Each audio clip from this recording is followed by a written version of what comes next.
This is what we've been looking for. Here we've got both these lions pretty relaxed under the bush. They focused on me, definitely haven't gone to sleep. So what I'm going to do is sneak out this side of the car, keeping my body hidden behind the vehicle. Once I realize that they're completely relaxed with me outside the car, I'm going to get down on all fours and crawl towards them, and that should create some interest, and hopefully it's not too much interest. There's no written recipe on how to approach lions on all fours. So for you folks back at home, don't try this.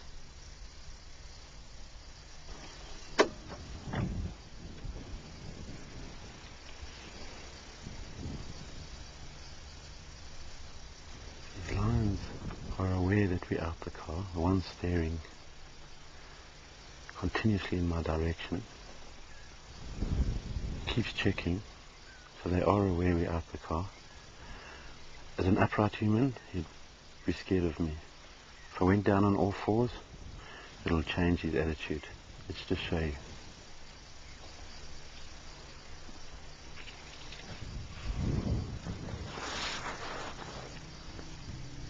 Okay, let's go. Come behind me now.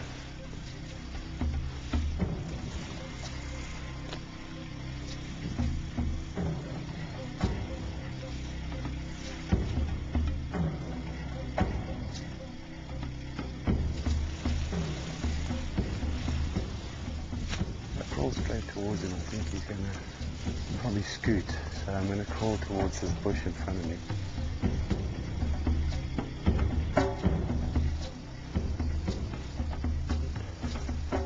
Okay, we've got the undivided attention.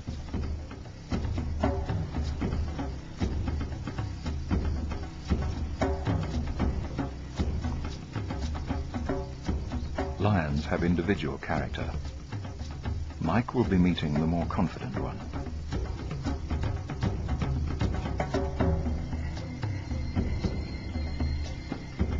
Mike carries no firearm, nor does anyone else in the group.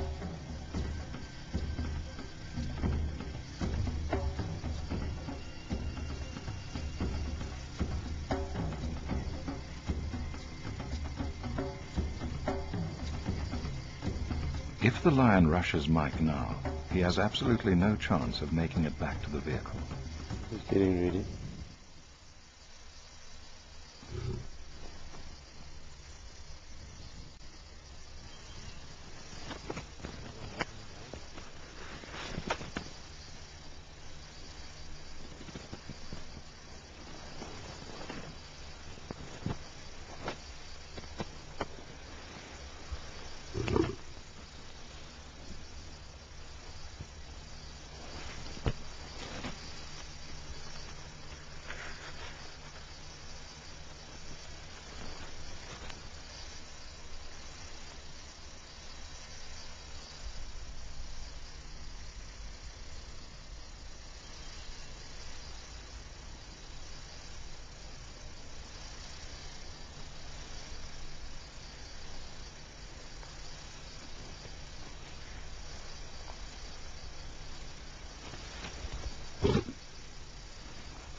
The slight lashing of the tail indicates sensitivity to a possible threat.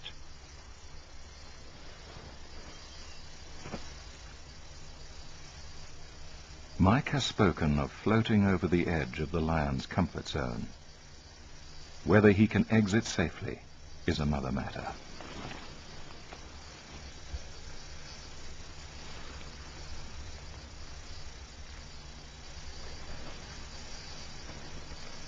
The second lion seems to be regaining its confidence. If it joins the proceedings, Mike's situation will become doubly precarious.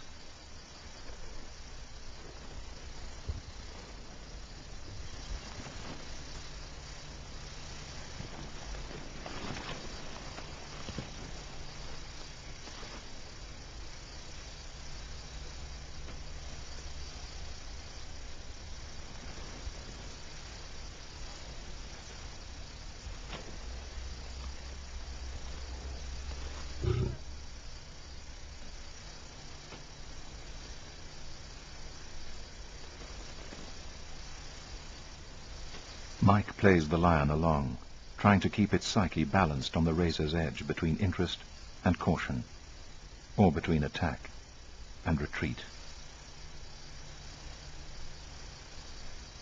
By looking away from Mike, the lion avoids a direct staring match, and at the same time shows its teeth in profile. The pose is partly defensive, partly threatening.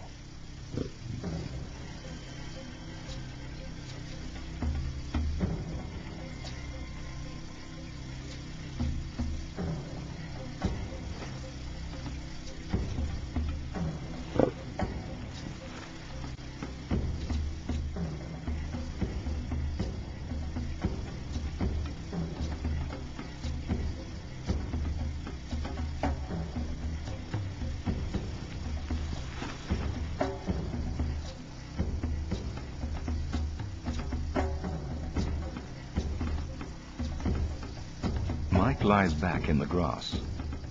This is the least threatening, most submissive pose he can adopt. It also means that if the lion decides to attack, he will have no time to get to his feet.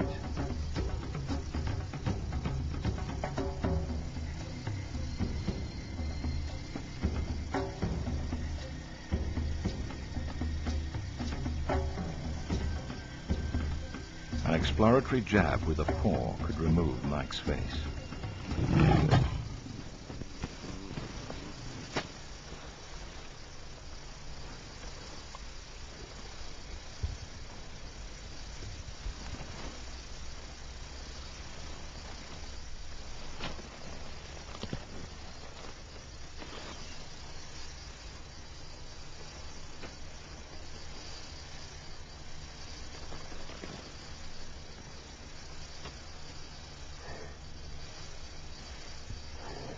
One of the things that you notice when you're really close to a lion and his mouth's open is a very black lip and his canines, which is obviously his weapons that should anything go wrong, that's what he's going to tear you apart with. So one thing that's very prominent is that black lip and the huge canine. I mean, the circumference of the bottom of that canine was about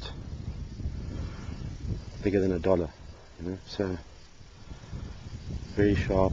I could even see the saliva on his lips.